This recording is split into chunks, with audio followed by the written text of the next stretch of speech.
ریحان کو پھانسی کی سزا سنا دی گئی تھی۔ کچھ دنوں بعد اسے سولی پر لٹکایا جانا تھا۔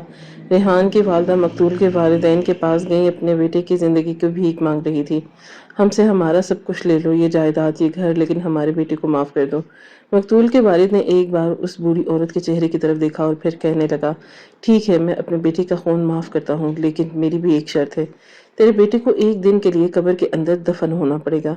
یہ ایک قسم کا انکار تھا، اور اس کے بعد ریحان کی ماں دوبارہ اس در پر نہیں آئی۔ وہ سمجھ چکی تھی کہ وہ کسی صورت اپنے بیٹے کا خون معاف کرنے والے نہیں۔ اپنے بیٹے سے آخری ملاقات کرنے کے لیے گئی تو اس نے بیٹے کو یہ بات بتائی۔ ریحان نے کچھ دیر سوچا اور پھر اپنی ماں سے کہا کہ مجھے یہ شرط منظور ہے، میں ایک دن کے لیے زندہ ایک قبر کے اندر دفن ہونے کے لیے تیار ہوں۔ ماں نے بیٹے کے سامنے ہاتھ جوڑ دیے، مجھے یہ پھانسی تو قبول ہے، لیکن تیرا زندہ قبر کے اندر دفن ہونا یہ برداشت سے باہر ہے۔ میرا دم گھٹ جائے گا اور میں مر جاؤں گی۔ لیکن ریحان اصرار کیا اور مقتول کے باپ کی یہ شرط مان لی گئی کہ میں 24 گھنٹے ایک قبر میں گزاروں گا۔ ریحان کو قید سے آزاد کیا گیا، اسے ایک تابوت میں بند کر دیا گیا اور پھر اس تابوت کو ایک قبر کے اندر دفنایا گیا۔ 24 گھنٹے بعد اس تابوت کو قبر سے نکالا گیا اور جب تابوت کھولا گیا تو سب کی آنکھوں کے سامنے اندھیرا چھا گیا، کیونکہ طارق صاحب آج غصے کی حالت میں گھر میں داخل ہوئے تھے۔ اس نے بیوی سے ٹھنڈا پانی مانگا اور غصے کی وجہ سے اس کا چہرہ لال تھا اور چہرے پر پسینہ تھا۔ بیوی نے طارق سے پوچھا، کیا ہوا؟ اس نے اپنی بیوی سے کہا کہ ہونا کیا ہے، تیرا بیٹا مجھے جیتے جی مار دے گا، ایک نمبر کا آوارہ لڑکا جسے نہ اپنی عزت کا احساس ہے اور نہ ہی اپنے باپ کی عزت کا۔ نسیمہ نے شوہر سے پوچھا کہ کیا کیا میرے بیٹے نے، اب بتائیں تو صحیح۔ طارق اپنی بیوی سے کہنے لگا کہ اس نے کچھ نہیں کیا، وہ کر بھی کیا سکتا ہے، دنیا کا بیکار ترین انسان ہے، کاش جب یہ پیدا ہوا ہوتا اسی دن اس کا گلا گھونٹ کر مار دیتا۔ وہاں سے یہ بات برداشت نہیں ہو رہی تھی، لیکن طارق اپنے بیٹے کو برا بھلا کہہ کر رہا تھا اور پھر اپنی بیوی کو بتایا، بھائی صاحب کے بیٹے فیصل نے پورے کالج میں ٹاپ کیا ہے اور اسے ایک اسکالرشپ بھی ملی ہے، ملک کی ایک بڑی یونیورسٹی میں اس کا ایڈمیشن ملا ہے۔ نسیمہ نے اپنے شوہر کے چہرے کی طرف دیکھا اور کہا، تو یہ بات ہے، اپنے بھتیجے کو اس کی کامیابی پر آپ کو اتنا بڑا صدمہ ہوا ہے۔ فیصل بھی تو آپ کا اپنا بچوں کی طرح عزیز ہے، وہ آپ کا بھتیجا ہے، آپ کے چھوٹے بھائی کی اولاد، اور آپ کا ہونے والا داماد ہے۔ طارق کے پاس کسی سوال کا کوئی جواب نہیں تھا، وہ سر جھکائے بیٹھا تھا اور پھر اپنی بیوی سے کہنے لگا، صادق میرا چھوٹا بھائی ہے، ساری زندگی میرے ماتحت رہا ہے، میری عزت کرتا رہا ہے، لیکن تم خود انصاف کرو، میری تربیت پہ ایسی کیا کمی رہ گئی تھی کہ میری اولاد ایسی نکلی؟ ذرا اپنی بیٹی کی حالت تو دیکھو، میں کسی کو منہ دکھانے کے قابل نہیں۔ اور صادق وہ سینہ تان کر اپنے محلے کی گلیوں میں چل رہا ہے، اس کے بیٹے نے اس کا نام روشن کیا، کیونکہ تو یہ ہے کہ میں احساس کمتری میں مبتلا ہو رہا ہوں، صرف اور صرف اپنی اولاد کی وجہ سے۔ مجھے تو ایسی کمی نہیں تھی، لیکن شاید تمہارے دودھ میں وہ تاثیر نہیں تھی۔ یہ سن کر بیوی کو غصہ آیا۔ نسیمہ نے کہا، آپ اپنے بیٹے سے حسد مت کریں، اپنے بھائی سے حسد مت کریں، یہ اللہ تعالیٰ کی تقسیم ہے، کوئی ذہین ہوتا ہے تو کوئی کن ذہن۔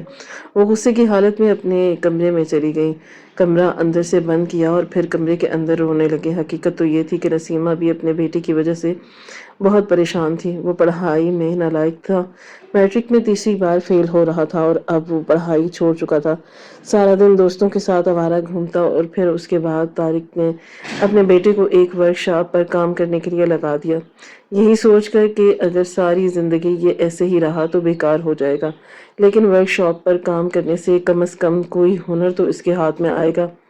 اب طارق کی امیدوں کا مرکز اس کی بیٹی ایمن تھی۔ ایمن پڑھائی میں کافی اچھی تھی، وہ جانتی تھی اس کا بھائی اس کے باپ کی وجہ سے کتنا پریشان ہے، لہٰذا وہ خوب محنت کر رہی تھی۔ ایمن کافی کچھ سنبھال رہی تھی، ایک طرف وہ اپنے باپ کو تسلی دے رہی تھی کہ اب بھائی کو اتنا ذلیل مت کیا کریں، بس یہ اپنی قسمت میں لکھا ہے، سمجھ لیجئے کہ وہ پڑھ لکھ نہ سکا۔ دوسری طرف وہ اپنے بھائی کی بھی سنبھال رہی تھی کہ عقیل سے یہی کہتی کہ ابا کی باتوں کا برا مت منایا کرو، کوئی ایسا قدم مت اٹھانا، کوئی ایسا فیصلہ مت کرنا جس کی وجہ سے ماں ساری زندگی روتی رہے۔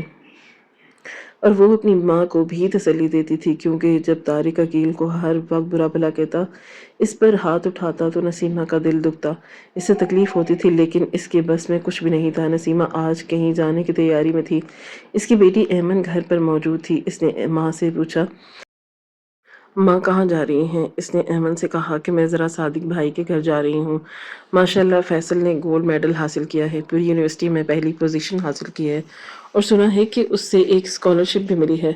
ایمن نے اپنی ماں سے پوچھا کہ ابا ساتھ نہیں جا رہے؟ بیٹی کی یہ بات سن کر ماں نے سر جھکا لیا اور کہا کہ تیرے باپ کو کون سمجھائے، مجھے تو آج تک طارق کی سمجھ نہیں آئی۔ بیٹی تم میری بات پر یقین کرو نہ کرو، لیکن وہ فیصل کی اس کامیابی پر خوش نہیں ہے۔ یہ بات میں نے خود نوٹ کی ہے۔ جب جب لڑکے نے ترقی کی، کسی نہ کسی کلاس میں ٹاپ کیا، تیرے باپ کو اسی دن کچھ نہ کچھ ہو جاتا ہے، اور وہ آتے ہی عقیل کی برائیاں شروع کر دیتا ہے۔ اس کا بلڈ پریشر ہائی ہو جاتا ہے۔ اس میں کئی بار تمہارے باپ کو سمجھا چکی ہوں، لیکن اسے کسی بات کی سمجھ نہیں آ رہی۔ ایمن نے ماں سے کہا کہ اماں بس آپ ابا کو چھوڑیے، میں اسے سمجھا لوں گی، آپ جائیں، میری طرف سے بھی طارق چچا اور چچی کو سلام کہہ دیجیے گا۔ نسیمہ گھر سے روانہ ہوئی۔ اس نے ایک دکان سے مٹھائی کا ڈبہ خریدا اور پھر صادق کے گھر روانہ ہوئی۔ صادق اس وقت گھر پر موجود نہیں تھا، لیکن اس کی بیوی شگفتہ وہ گھر پر موجود تھی۔ اس نے شگفتہ کو گلے سے لگایا اور مبارکباد پیش کی۔ شگفتہ نے اس سے کہا کہ طارق بھائی نہیں ہے، جس پر اس نے بہانہ کیا کہ طارق کی طبیعت کچھ ٹھیک نہیں تھی، اس لیے میں آ گئی۔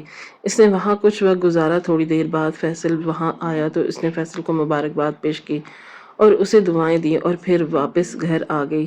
جیسے ہی گھر میں داخل ہوئی تو طارق وہاں پر پہلے ہی بیٹھا تھا۔ اس نے اپنی بیوی سے کہا کہ کہاں گئی تھی تم؟ اس نے بتایا کہ میں فیصل بیٹے کو مبارکباد پیش کرنے کے لیے گئی تھی۔ تو وہ اپنی بیوی پر غصہ ہوا، کیوں اتنی خوشامد کرتی ہو؟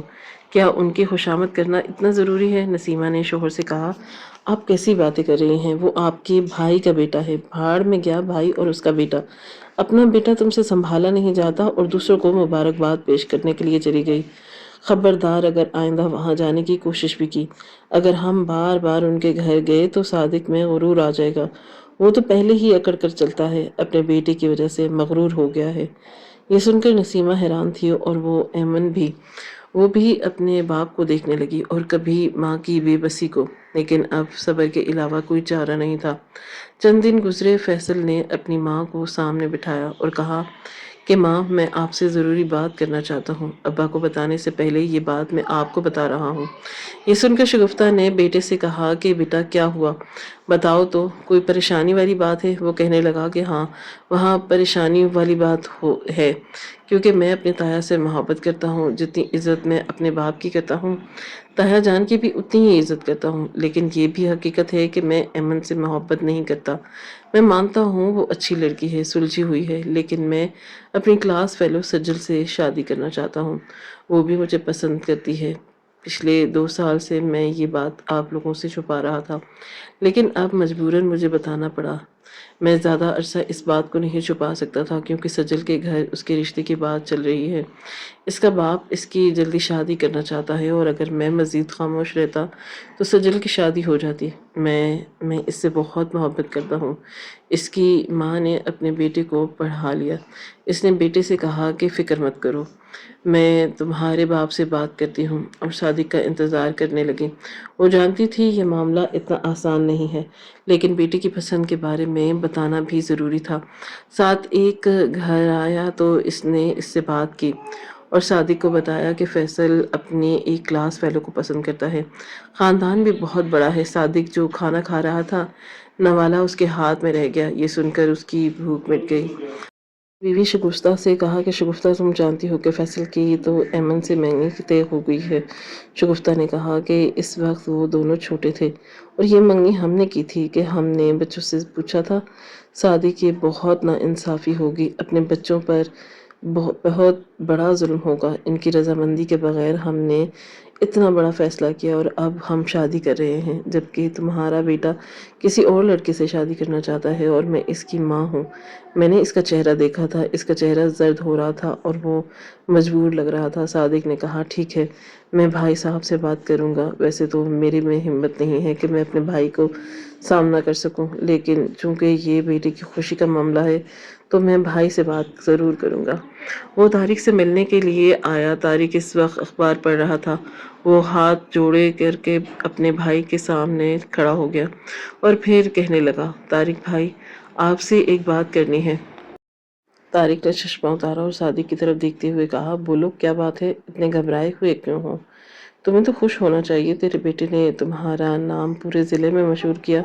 گھبرانا تو مجھے چاہیے جس کی اتنی گندی اولاد ہونا، کام کی نہ کاج کی، دشمن اناج کی۔ دیکھو ورک شاپ پر کیسے بیٹھا ہے، گندے کپڑے، گندا ذہن، دل تو کرتا ہے کہ اسے گولی مار دوں۔ صادق یہ سن کر پریشان ہوا اور تو اپنے بھائی سے بات کرنے آیا تھا، لیکن اس نے محسوس کیا کہ اس کا بھائی پہلے ہی غصے میں ہے، تپا ہوا ہے۔ اس نے یہ بات کرنا مناسب نہ سمجھی اور اپنا ٹاپک بدل لیا اور پھر کہنے لگا، فیصل ایک ہاسٹل میں رہتا ہے، اسے کچھ پیسوں کی ضرورت تھی، میرے پاس پیسے نہیں تھے تو وہی مانگنے آیا تھا۔ طارق نے خونخوار نظروں سے اپنے بھائی کی طرف دیکھا اور پھر کہنے لگا، کتنے پیسے؟ صادق نے کہا، 10,000 تو دے دیں۔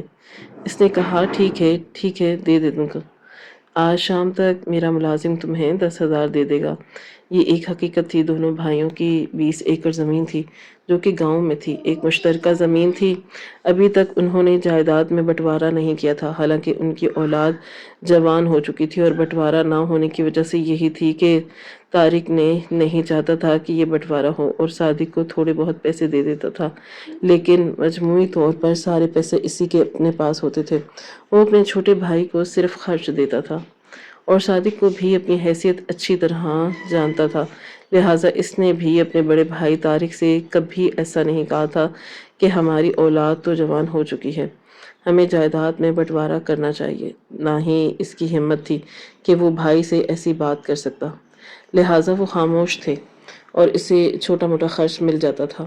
شگفتہ یہ بات اچھی طرح جانتی تھی کہ اس کے شوہر کے ساتھ ناانصافی ہو رہی ہے، زمینوں کی آمدنی کافی زیادہ ہے، لاکھوں روپے کے پیسے وہاں ملتے ہیں، ٹھیکیدار سارے پیسے طارق کی ہتھیلی پر رکھتا اور طارق صاحب کو چھوٹا موٹا خرچ دیتا۔ ساتھ ایک گھر واپس آیا تو شگفتہ گھبرائی ہوئی تھی۔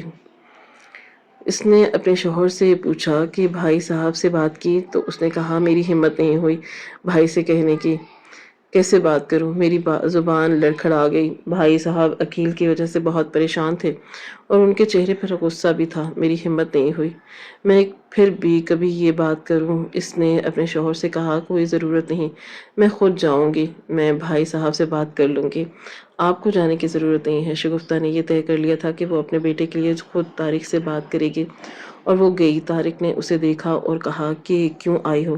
کل تمہارا شوہر آیا تھا اور آج تم کچھ نہ کچھ تو گڑبڑ ضرور ہے، کوئی ایسی بات ضرور ہے جو مجھ سے چھپا رہی ہو، بولو کیا بات ہے؟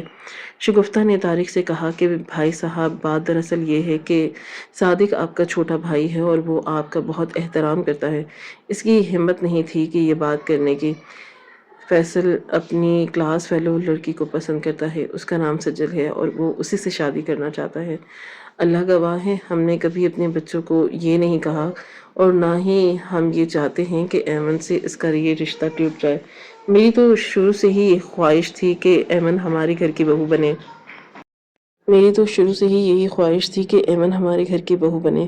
مجھے ایمن پسند بھی ہے اور بہت، لیکن یہ بات ہے کہ میرے بیٹے کی خواہش اور خوشی کچھ اور ہے، اس لیے میں یہاں آئی تھی۔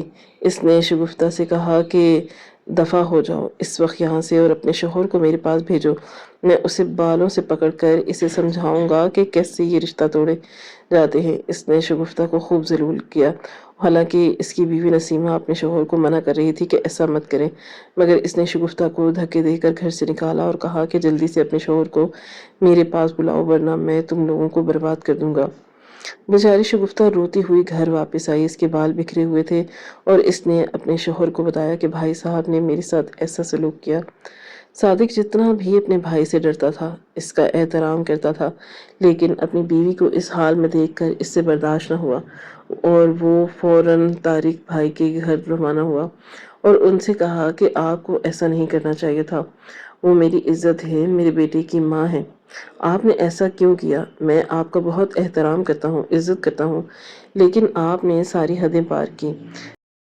طارق نے کہا، اچھا تو تیرے منہ میں زبان ہے، مجھے تو آج پتہ چلا۔ ٹھیک ہے، مجھے بھی تم لوگوں سے رشتہ داری کرنے کی کوئی ضرورت نہیں، دفع ہو جاؤ اس گھر سے اور دوبارہ اس گھر میں قدم رکھنا نہیں۔ صادق روتا ہوا وہاں سے واپس آ گیا۔ شگفتہ نے کہا کہ اگر یہاں تک بات پہنچ چکی ہے تو اپنی وہی سے بات کرو، جائیداد کا بٹوارا ہونا ضروری ہے۔ پچھلے کئی سالوں سے وہ سارا خرچ اپنے پاس رکھتے ہیں، تمہیں صرف راشن کا خرچ ملتا ہے یا پھر فیصل کی پڑھائی پر جو خرچ ہوا تھوڑا بہت وہی ملتا رہتا ہے، باقی پیسے تو وہ خود اپنے پاس رکھتا ہے۔ صادق نے اپنی بیوی سے کہا کہ میں مانتا ہوں بھائی مجھ سے ناراض ہیں، اس نے مجھے کبھی بھی ذلیل کر کے گھر سے نکالا، لیکن میں ایسا نہیں کر سکتا۔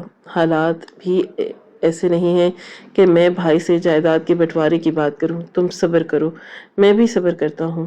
میں نے اپنی بیٹی کی خوشی میں یہ قدم اٹھایا ہے تو یہی چاہتا تھا کہ میری بہو ایمن بنے، لیکن فیصل وہ پچھلے کئی سالوں سے ایک بات اپنے دل میں چھپائے بیٹھا تھا، کاش وہ شروع سے ہی بتا دیتا۔ اتنی دیر مت کرتا۔ فیصل اس وقت اپنے دوست ریحان کے ساتھ ہاسٹل میں بیٹھا تھا۔ ریحان اس کا روم میٹ تھا، وہ دونوں بہت اچھے دوست تھے اور اس کا مزاج بھی کافی ملتا تھا، اس لیے فیصل نے ریحان کو ہی بطور روم میٹ سلیکٹ کیا۔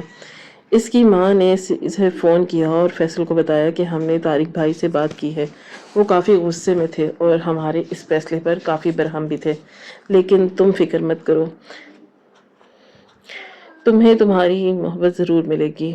فیصل کو جب پتہ چلا کہ اس کا تایا اس سے ناراض ہے تو اس نے خود اپنے تایا کو منانے کی کوشش کی۔ ریحان نے اس سے پوچھا کہ کہاں جا رہے ہو؟ فیصل نے کہا کہ یار تایا جان کو منانے کے لیے جا رہا ہوں، کل کو اگر میری شادی ہو گئی تو میں یہ بات کیسے برداشت کر سکتا ہوں کہ میرا تایا میری شادی پہ شریک نہ ہو، ان کی فیملی وہاں نہ آئے، لہٰذا میں ان سے معافی مانگوں گا، ان کے پیروں میں گر جاؤں گا، امید ہے کہ وہ مجھے معاف کر دیں گے، وہ میرے تایا ہیں، وہ کب مجھ سے ناراض رہ سکتے ہیں۔ وہ وہاں سے نکلا، سیدھا تایا جان کے گھر چلا گیا۔ گھر کے دروازے پر دستک دی، طارق نے دروازہ کھولا تو وہ سیدھا اپنے تایا کے پیروں میں گر گیا۔ طارق یہ دیکھ کر حیران ہوا، وہ اپنے بھتیجے سے کہنے لگا یہ کیا کر رہے ہو؟ وہ طارق سے یہی کہتا ہوا، تایا جان جب تک آپ مجھے معاف نہیں کریں گے اور مجھے اپنے گلے سے نہیں لگائیں گے میں یہاں سے نہیں اٹھنے والا۔ میں کبھی یہ نہیں چاہوں گا کہ آپ بھائیوں میں دشمنی ہو، آپ بھائی جدا ہو جائیں، جتنی محبت میں اپنے باپ سے کرتا ہوں اتنی ہی محبت میں اس سے زیادہ بلکہ آپ سے کرتا ہوں۔ پھر اس نے جیب سے ایک رومال نکالا اور اپنے تایا جان کے جوتے صاف کرنے لگا اور اس کی آنکھوں سے آنسو وہ تایا کے پیروں پر گر رہے تھے۔ اسے اپنے پیر گیلے محسوس ہوئے، وہ سمجھ چکا تھا کہ فیصل رو رہا ہے۔ اس کا دل نرم ہو گیا، اس نے فیصل کو اپنے پیروں سے اٹھایا اور گلے سے لگایا اور کہنے لگا کہ ٹھیک ہے، مجھے زیادہ ایموشنل کرنے کی ضرورت نہیں ہے، میں تمہاری شادی میں ضرور آؤں گا اور یہ میری بیوی کا اور بیٹی سے سب آئیں گے، لیکن ساری ارینجمنٹ میں خود کروں گا، شادی ہال کی بکنگ، ولیمے کے دن کون سی ڈش بنے گی اور شادی کے کارڈ کتنے بنانے ہیں، یہ سب میں طے کروں گا۔ فیصل نے اپنے آنسو صاف کیے اور پھر تایا سے کہنے لگا، تایا جان پہلے ہی آپ ہی ہمارے خاندان کے مالک ہیں۔ اس نے روتے ہوئے اپنے تایا کو گلے سے لگا لیا۔ فیصل کے دل کا بوجھ کافی ہلکا ہو چکا تھا۔ ایمن کمرے میں بیٹھی رو رہی تھی، وہ فیصل کے سامنے نہ آ سکی، اس کی ہمت نہیں ہو رہی تھی۔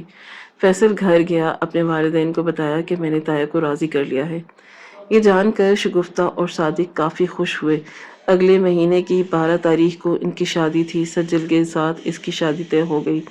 دونوں خاندان بہت خوش تھے۔ وہ ہاسٹل واپس آیا، اپنے دوست ریحان کو بتایا کہ میں نے تم سے کہا تھا زیادہ عرصہ مجھ سے ناراض نہیں رہ سکتے، تایا دیکھو میرے تایا نے مجھے گلے لگایا اور وہ مجھ سے راضی ہیں۔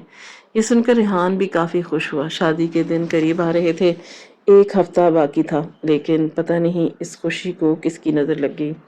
ریحان اور فیصل دونوں اپنے کمرے میں موجود تھے، وہ ہاسٹل میں تھے۔ رات کے 11:30 بج چکے تھے۔ ہاسٹل کے ایک چوکیدار نے ان کے دروازے پر دستک دی۔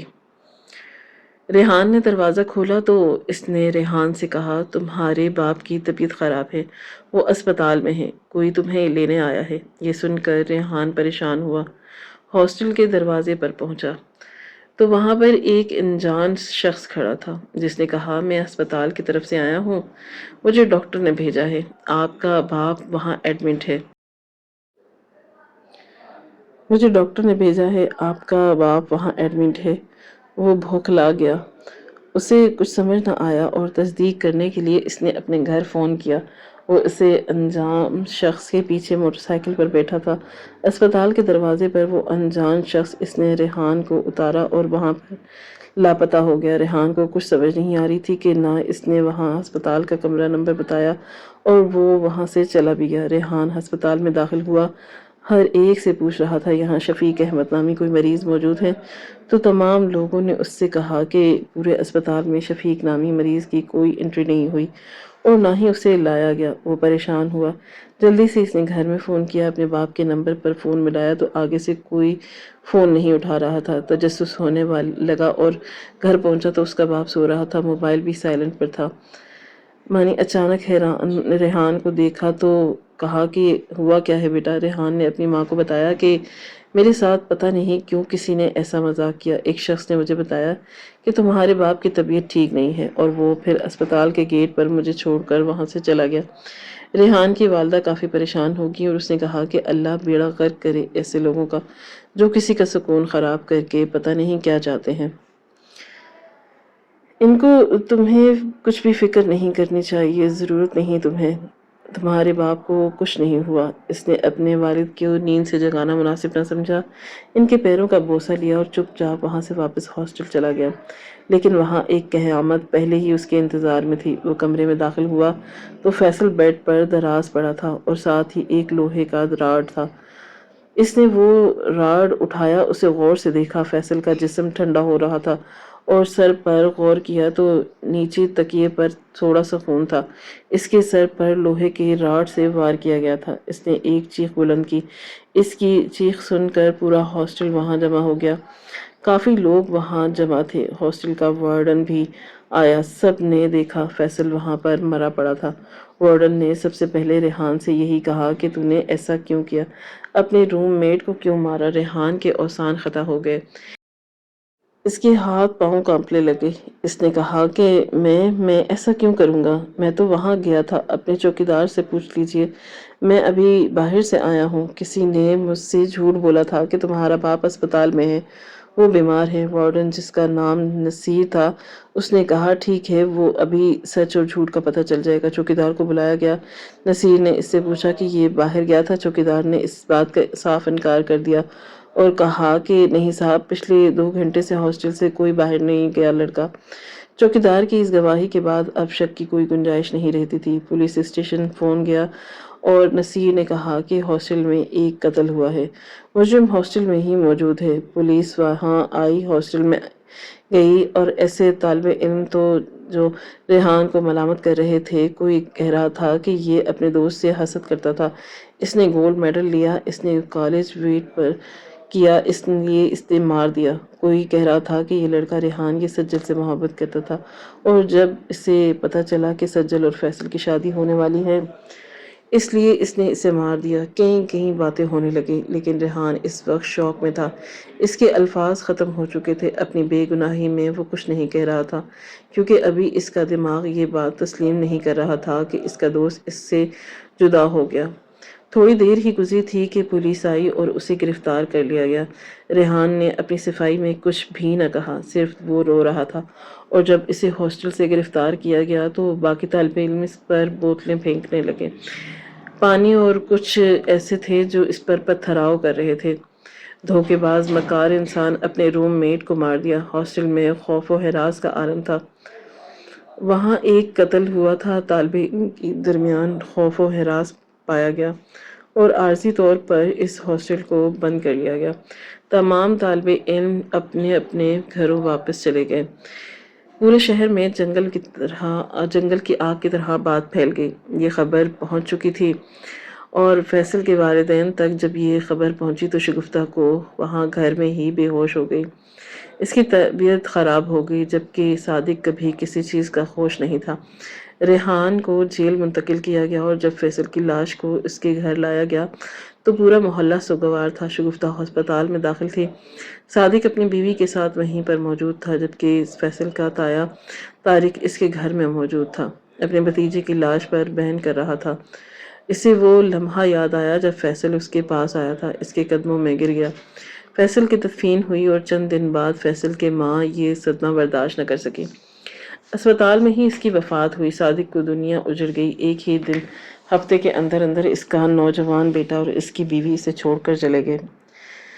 وہ گھر خالی ہو چکا تھا، اسے گھر کی دیوار سے خوف محسوس ہوتا تھا۔ اس موقع پر اس کے بڑے بیٹے بھائی طارق نے اسے سنبھالا اور طارق نے یہی کہا کہ میں اس کے مجرم کو اور اپنے بھتیجے کے قاتل کو سولی پر لٹکاؤں گا۔ اس کا مجرم اب سزا سے نہیں بچ سکتا، لیکن صادق کو ان باتوں سے کوئی فرق نہیں پڑتا تھا۔ وہ ایک زندہ لاش بن چکا تھا کیونکہ اس کا بیٹا اب واپس نہیں آ سکتا تھا۔ ریحان کے والدین اس سے ملاقات کے لیے آئے تو ریحان رونے لگا۔ اس نے اپنے باپ شفیق سے کہا کہ میرا اللہ گواہ ہے، میں بے گناہ ہوں۔ فیصل کو پتہ نہیں کس نے مارا، لیکن بعد میں مجھے پھنسایا گیا۔ میں ان کی چال کا شکار بنا۔ اس کے باپ شفیق نے کہا کہ بیٹا فکر مند ہونے کی ضرورت نہیں، اللہ سب خیر کریں گے، وہ انصاف کرے گا، ہم غریبوں کے ساتھ وہی ہے اور تم کوئی ہمارا سہارا نہیں ہے۔ ریحان کی ماں زینب اور وہ حد سے زیادہ پریشان تھی۔ اسے سمجھ نہیں آ رہی تھی کہ کیا ہو گیا۔ وہ یہی سوچ رہی تھی کہ کاش اس وقت جب رات کو میرا بیٹا گھر میں آیا اس سے میں گھر میں ہی روک لیتی، شاید اس طریقے سے میرا بیٹا قتل کے اس الزام سے بچ جاتا۔ ریحان نے قریبی دوست وہ اس سے ملاقات کرنے کے لیے آئے۔ اس کا سب سے قریبی دوست انور علی، اور وہ دن میں 3 بار ریحان کے پاس آتا، ریحان سے یہی کہتا کہ تجھے کسی پر شک ہے تو بتاؤ۔ ریحان روک کر بھی یہی کہتا کہ میں کسی پر کیسے شک کر سکتا ہوں، کیونکہ میں نہیں جانتا کہ یہاں ہاسٹل میں ریحان کی کس کے ساتھ دشمنی تھی۔ اس کی کسی کے ساتھ کوئی خاندانی دشمنی بھی نہیں تھی، لیکن ابھی تک یہ بات بھی سمجھ نہیں آ رہی کہ ریحان کو آخر کس نے مارا۔ لیکن ایک بات ضرور ہے، وہ چوکیدار وہ اس بات سے مکر گیا، صاف مکر گیا، حالانکہ وہ جانتا تھا کہ میں گیٹ پر آیا تھا، مجھے یہاں پر ہاسٹل کے گیٹ سے ہی کوئی لے کر گیا تھا۔ تمہارے باپ کی طبیعت خراب ہے، میں فلاں کلینک سے آیا ہوں۔ اس وقت پریشانی کے عالم میں اس کے ساتھ بیٹھ گیا اور چلا گیا، لیکن بعد میں چوکیدار اس بات سے بالکل صاف مکر گیا۔ ہاسٹل سے باہر کسی طالب علم کے میں قدم تک نہ رکھا۔ یہ سن کر انور سوچنے لگا، اور یہ بات سوچنے سے تعلق رکھتی تھی، چوکیدار نے یہ حقیقت کیوں چھپائی؟ چوکیدار کے ایسے کون سے مقاصد تھے؟ شفیق صاحب نے اپنے بیٹے کے لیے ایک وکیل ہائر کیا، اپنی طرف سے کوشش کی کہ بیٹے کے لیے مقدمہ لڑا، مگر تمام ثبوت ریحان کے خلاف جا رہے تھے۔ اس سے بہت بڑی غلطی ہوئی تھی، اس نے لوہے کے اس راڈ کو ہاتھ لگایا۔ اسے یہ سمجھ نہ آیا کہ اس رات کو اٹھانے سے وہ مصیبت میں پھنس سکتا تھا۔ رات کے اس کے راڈ کے اوپر فنگر پرنٹس چپک چکے تھے، اور یہ بات ثابت ہوئی کہ اس لوہے کے راڈ پر صرف اور صرف ریحان کے فنگر پرنٹس تھے، اور راڈ کے اوپر تھوڑا سا خون بھی لگا تھا جو کہ فیصل کے سر سے نکلا تھا، اور وہ اس روم میٹ کا تھا۔ اس وقت کمرے میں ریحان ہی موجود تھا، جس کی گواہی ہاسٹل کے وارڈن اور باقی طلبہ نے بھی دی۔ وہ ہر طرف سے پھنس چکا تھا، باہر نکلنے کا کوئی راستہ موجود نہیں تھا، اس کی بات پر کوئی یقین کرنے والا نہیں تھا۔ عدالت میں کچھ دیر کیس چلا، لیکن جج صاحب نے اپنا حتمی فیصلہ سنایا کہ اپنے روم میٹ کے قتل کے جرم میں ریحان کو سزائے موت کی سزا سنائی جاتی ہے، اور فلاں تاریخ کو اسے پھانسی کی سزا سنائی گئی۔ عدالت کی طرف سے اس حکم پر صادق خاموش تھا۔ اس نے اپنا بیٹا کھویا تھا، اب اس کے پاس کچھ بھی نہیں بچا تھا۔ ریحان کی ماں زینب اور بار بار صادق صاحب کے گھر چکر لگانے لگے، لیکن صادق نے اسے سختی سے منع کیا کہ یہاں آنے کی کوئی ضرورت نہیں، میں اپنے بیٹے کے قاتل کو کسی صورت معاف نہیں کر سکتا۔ سارے ثبوت اس کے خلاف آئے ہیں، باقی لڑکے تو اپنے اپنے کمروں میں سو رہے تھے، اس وقت یہی شخص جاگ رہا تھا۔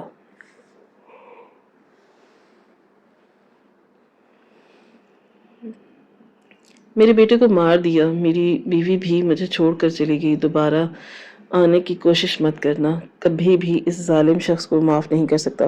شفیق صاحب نے بھی اپنی بیوی کو منع کیا کہ وہاں جانے کی کوئی ضرورت نہیں، تجھے کچھ حاصل نہیں ہوگا، بس ہمارے تقدیر میں، ہماری قسمت میں یہی لکھا تھا، بیٹے کی جدائی، لیکن وہ ماں تھی، اس سے برداشت نہیں ہو رہا تھا۔ جیسے جیسے پھانسی کا دن قریب آ رہا تھا، اس کے دل کی دھڑکن تیز ہو رہی تھی، نیند اس کی آنکھوں سے غائب تھی، اس کے دل کا سکون غائب ہو چکا تھا۔ پھانسی سے ایک دن قبل وہ آخری بار صادق پاس آئی تھی اپنے بیٹے کی زندگی کی بھیک مانگنے۔ میں اس کی ماں ہوں، میرا دل اس بات کی گواہی دیتا ہے کہ میرا بیٹا بے قصور ہے۔ اپنے بیٹے کو بے قصور ثابت کرنے کے لیے میرے پاس کوئی ثبوت نہیں، لیکن میرا بیٹا ایسا نہیں ہے۔ میں نے اس کی آنکھوں میں دیکھا ہے۔ صادق اپنے تنگ آ چکا تھا اس گڑیا سے۔ صادق نے کہا، ٹھیک ہے، میں نے تیرے بیٹے کو معاف کیا، لیکن ایک شرط ہے، تیرے بیٹے کو پورا ایک دن قبر کے اندر گزارنا پڑے گا، جس طرح میرا بیٹا پچھلے کئی مہینوں سے مٹی تلے دفن ہے، اس سے بھی دفن ہونا پڑے گا۔ زینب کچھ سمجھ نہیں پائی تھی، اسے جواب مل چکا تھا۔ یہ ایک قسم کا انکار ہی تھا، تو مایوس ہو کر واپس آئی، اپنے بیٹے سے آخری ملاقات کی۔ ریحان نے ماں سے کہا کہ ماں، صادق صاحب نے کیا کہا؟ زینب نے بیٹے سے کہا، بیٹا وہ معاف نہیں کر رہا، یہی کہہ رہا ہے کہ میں تیرے بیٹے کو تب تک معاف کروں گا جب وہ ایک دن کے لیے 24 گھنٹے کے لیے قبر کے اندر دفن ہوگا۔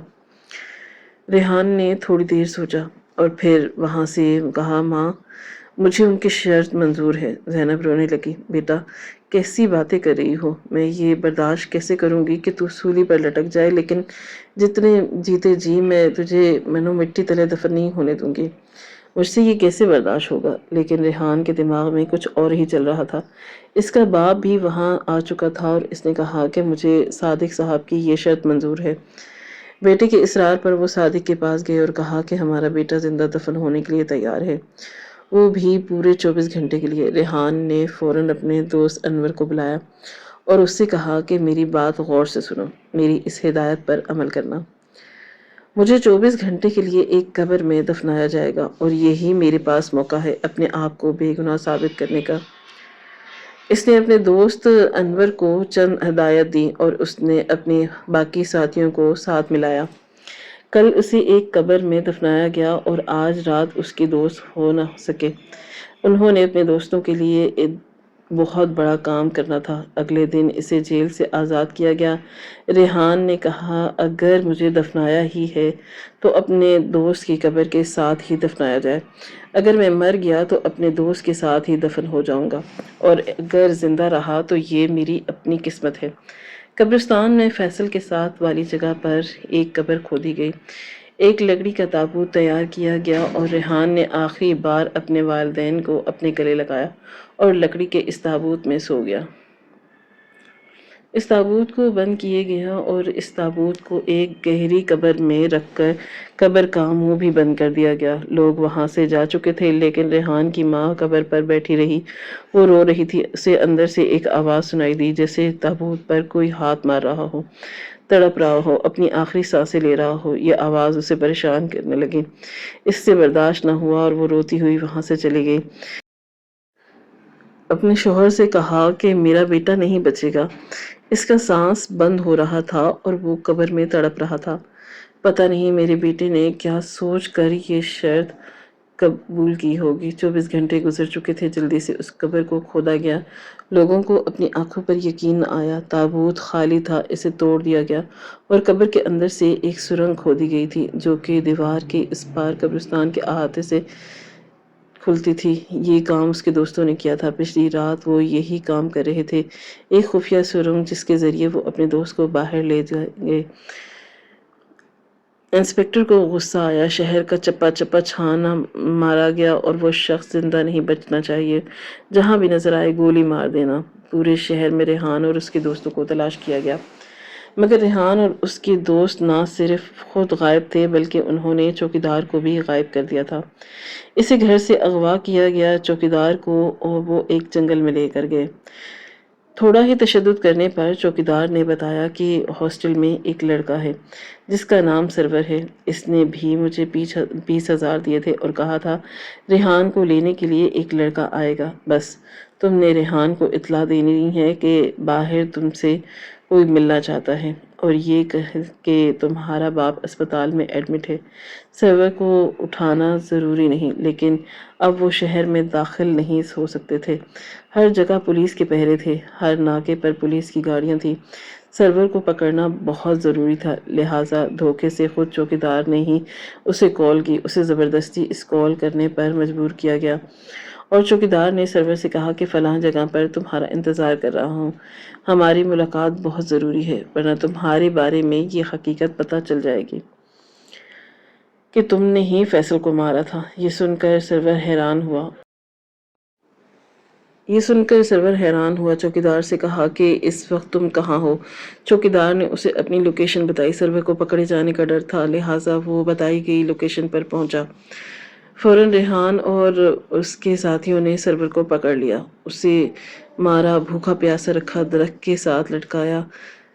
تب اس نے اس بات کا اقرار کیا کہ ہاں میں نے فیصل کو مارا تھا ایک لوہے کے راڈ سے، لیکن ہاتھوں پر دستانے تھے۔ اس کا یہ بیان ریکارڈ کر لیا گیا، عدالت میں ثبوت پیش کیے گئے۔ جج صاحب نے وہ ثبوت دیکھے، سرور بھی کٹہرے میں کھڑا تھا اور ریحان اور اس کے دوست بھی۔ سرور نے عدالت میں اس بات کا اقرار کیا کہ ہاں میں نے ہی اسے مارا تھا، لیکن میری فیصل کے ساتھ کوئی دشمنی نہیں تھی، لیکن اس سے مارنا میری مجبوری تھی۔ عدالت میں بیٹھا یہ ہر شخص حیران تھا، کیسی مجبوری؟ اس کو کیوں مارا گیا؟ سرور نے بھری عدالت میں بتایا، یہ میرا باپ کا مقروض تھا، اس کے اوپر 10 لاکھ کا قرضہ تھا، میرا باپ وہ قرض ادا نہیں کر سکتا تھا، مجھے پیسوں کی بہت ضرورت تھی۔